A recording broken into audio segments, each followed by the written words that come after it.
welcome back to my channel. Hope you're all doing well. My husband makes the best dum biryani and usually makes it in the pressure cooker. But this time he used this enamel coated cast iron casserole, also popularly known as Dutch oven. The rice came out fluffy and the chicken turned to be super juicy and tender, and especially no burning of chicken or masala due to its heavy bottom. I recently got this beautiful cast iron casserole from AGARO. The price is way cheaper compared to the other brands in the market, and so far its quality seems to be good. On the other hand, this casserole is not only perfect for making biryanis but also perfect for baking no-knead breads and other items as they are oven safe. I've always been intimidated by the idea of making bread from the scratch. We have to knead it until the dough feels right, and then we have to wait till the dough rises, and we have to shape it properly and then wait some more time. Even after following all these steps properly, sometimes it might turn too hard. But this recipe is a game changer. It just needs 4 ingredients. In a very big bowl, I've taken water, salt, dry yeast and mixed it properly.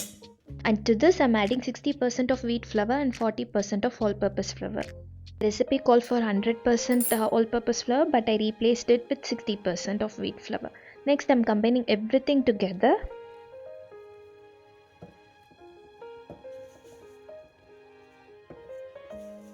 First I used a silicone spatula to mix, then I'm using my hand.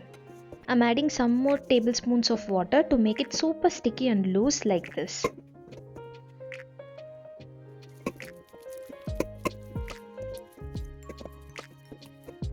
Once it's done, I'm scraping the dough off from my hand using this spatula.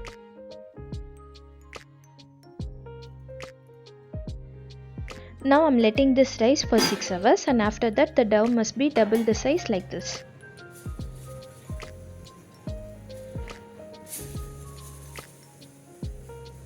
First I start by gathering the dough together.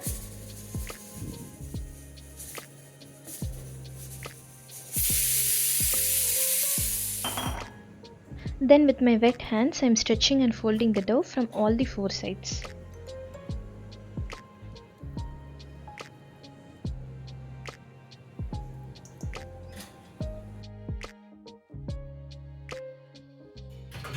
Now I'm going to preheat the cast iron casserole in the oven for 15 minutes at 200 degrees Celsius.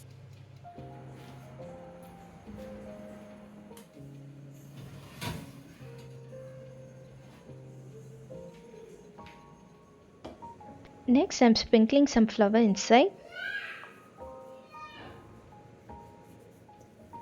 and then I'm dropping the dough carefully.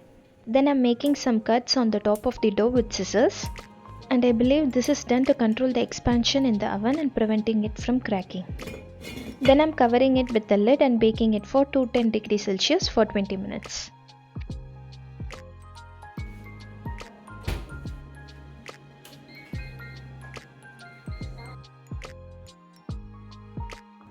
Then without the lid, I'm baking it for another 10 minutes at 200 degrees Celsius.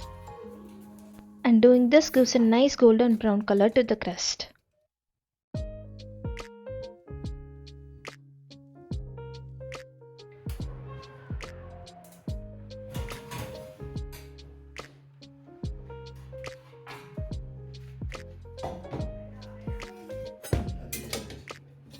Now I'm letting it rest on a wire rack for at least 45 minutes. And hands down, this is the best bread I've baked so far. And look at these holes. Also the bread has great texture. And to be honest, all of this is possible only with this Dutch oven.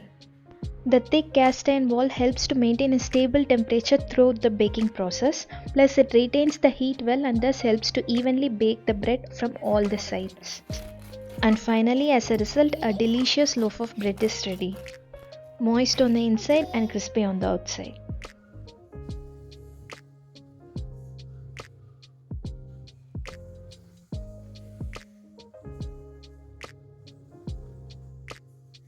Since I don't have a bread knife, I'm using this to cut, and it does a decent job.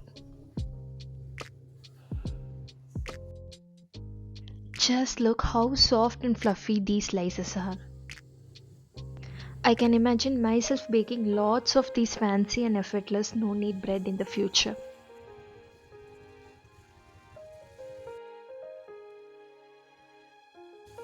After I finished slicing, I'm grinding the broken bread pieces, crumbs and the outer crust slices in the mixer grinder.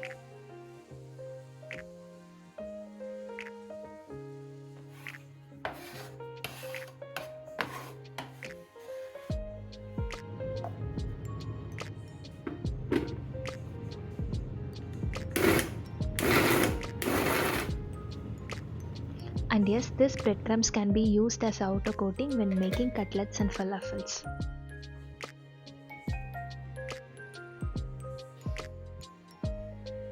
And I'm storing these bread slices in an airtight box and they will last good for a week in the fridge.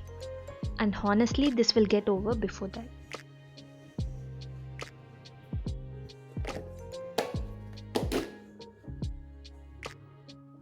A nice buttery toast with fluffy scrambled eggs can be quick and easy to make breakfast.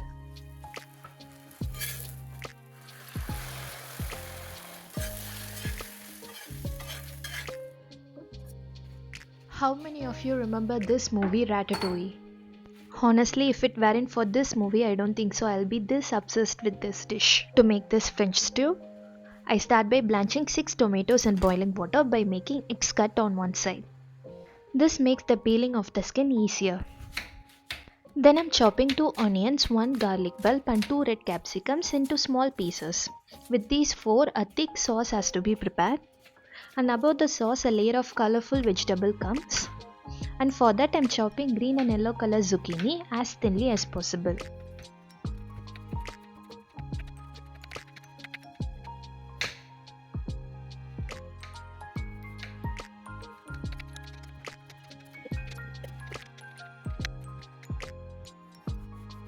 In the original recipe they use eggplant, but since I had some brinjals, I am using it instead.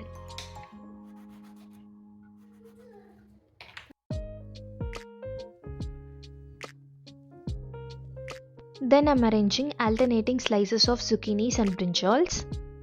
Tomatoes can also be added to this, but since I didn't have many, I skipped it.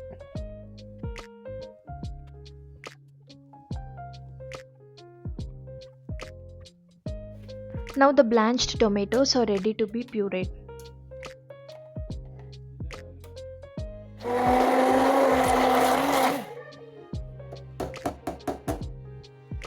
First I'll make the sauce in this casserole, then I'll arrange the sliced vegetables above and then I'll bake this in the oven. To a 2 tablespoons of oil, I'm sauteing the chopped garlic and onion until glossy.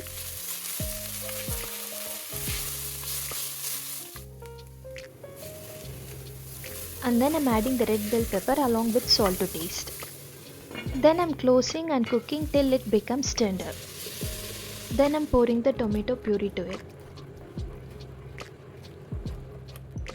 And to make this French stew an Indian version, I've added few Indian masala powders to it. Then I simmered it for 5 minutes till the sauce thickens.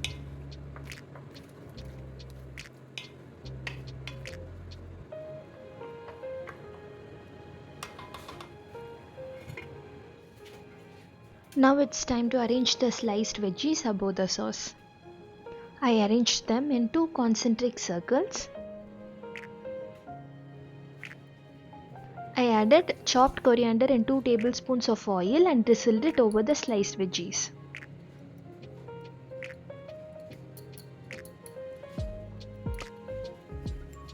Then sprinkled some salt and pepper.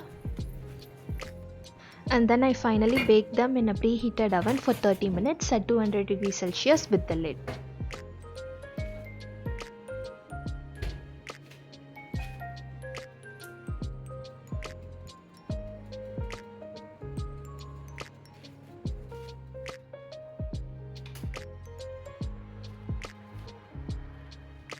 Then without the lid, I baked them for another 10 minutes.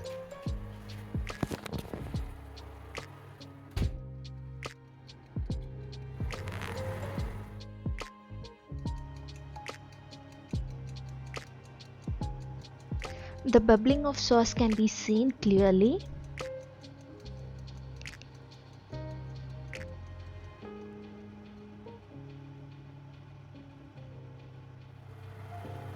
Once done, I'm checking whether all the veggies are soft and nice.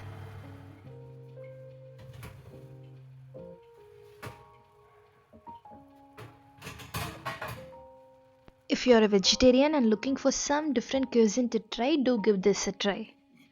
I absolutely love everything about this, the sauce, the baked veggies.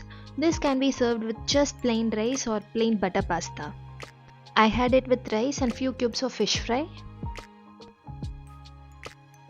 A squeeze of lemon elevates the taste even more.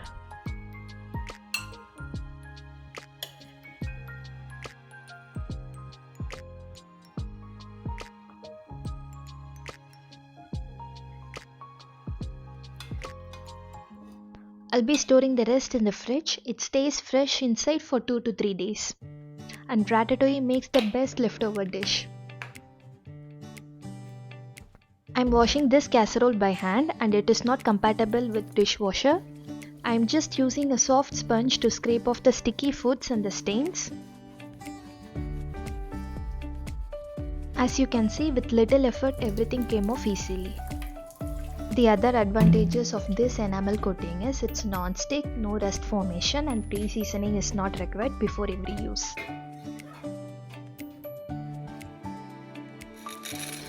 Then I'm making 2 protein-rich recipes. First I'm soaking a cup of chickpea. In case if you forgot to soak the chickpea overnight, you can soak them with hot water in a hot pack for 2 to 3 hours.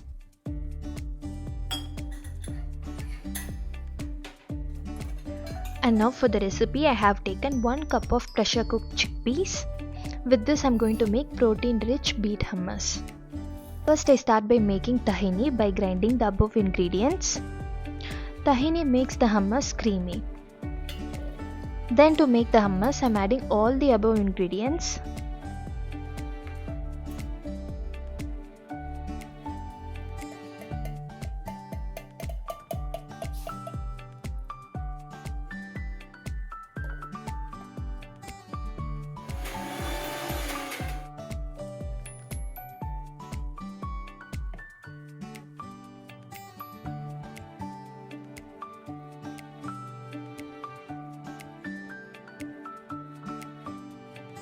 The vibrant beet hummus is ready. It stays fresh in the fridge for 4 to 5 days.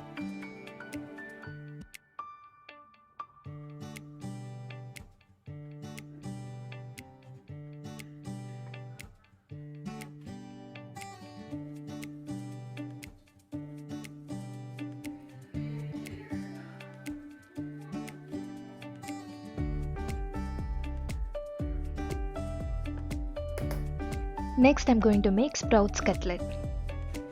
To the mixer grinder I'm adding some sprouts and coriander leaves and grounding it coarsely.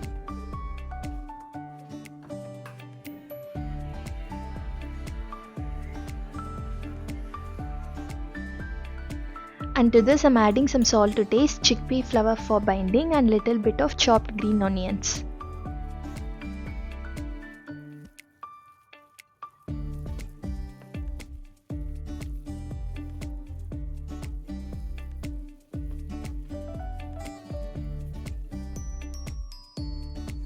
I forgot to give a crumb coat using the breadcrumbs that I reserved earlier.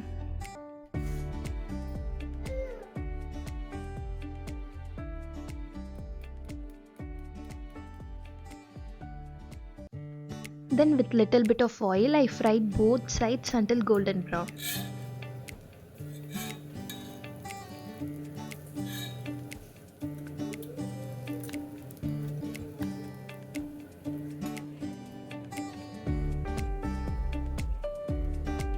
These cutlets actually tasted just like banana flour fritters and they are super rich in protein as well as fiber. These two went well together and I used it for 2 more recipes with leftover ratatouille. First I'm going to make an open bread sandwich.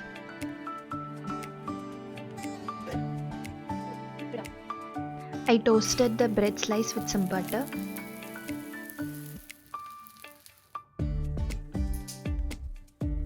Then I spreaded a dollop of hummus on it, followed by the ratatouille sauce.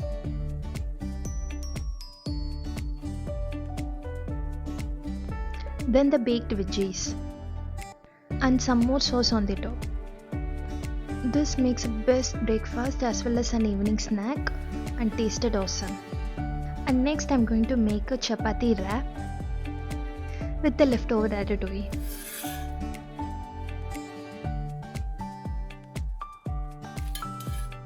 First I'm spreading the sauce, then the baked veggies and then the sprouts cutlet.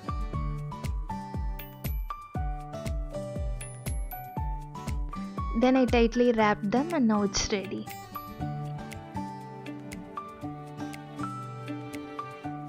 I can eat this for both the breakfast as well as dinner. I hope you enjoyed watching this video. Leave your thoughts in the comment section. See you all again with another video. Until then, bye. Take care.